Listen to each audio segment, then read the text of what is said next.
আসসালামু আলাইকুম, আমি Rabeya. Welcome back to my channel. আজকের রেসিপি চিংড়ি মাছের মালাই চপ। প্রথমে আমি চিংড়ি মাছ ও নারিকেলটা মিহিন করে বেটে নেব।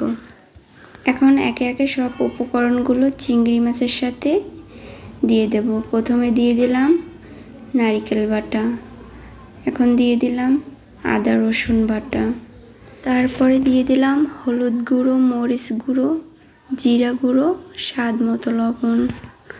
সব উপকরণ একসাথে মেখে নেব। মাখানো হয়ে গেছে, এখন এটা এক সাইডে রেখে দেব। এখানে আমি কিছুটা নারকেল ব্লেন্ড করে রেখেছিলাম, তো তার থেকে আমি দুধটা আলাদা করে নিচ্ছি। তো দেখো কত সুন্দর আমি নারকেল থেকে দুধটা বের করে নিলাম। এখন একটি কড়াইয়ে তেল দিয়ে দিলাম পেঁয়াজ বাটা, আদা রসুন বাটা, তারপর কিছুক্ষণ একটু নেড়ে নেব। তারপরে দিয়ে দিলাম হলুদ গুঁড়ো, জিরে গুঁড়ো, মরিচ গুঁড়ো, স্বাদ মতো লবণ। সব উপকরণ একসাথে ভালোভাবে কষিয়ে নেব।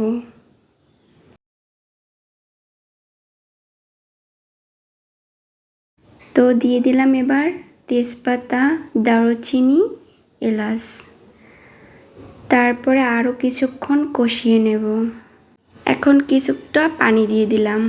পানি দিয়ে আবার ভালোভাবে একটু কষিয়ে নেব, যাতে মরিচের গন্ধটা চলে যায়। এভাবে কষিয়ে নিলে তরকারির স্বাদটা আরও বেড়ে যায়। দিয়ে দিলাম নারিকেলের দুধ।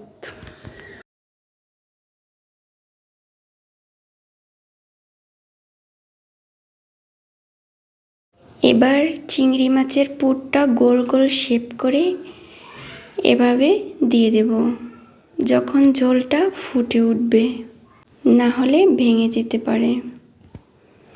এখন সব বলগুলো আমি সুন্দরভাবে দিয়ে দিলাম।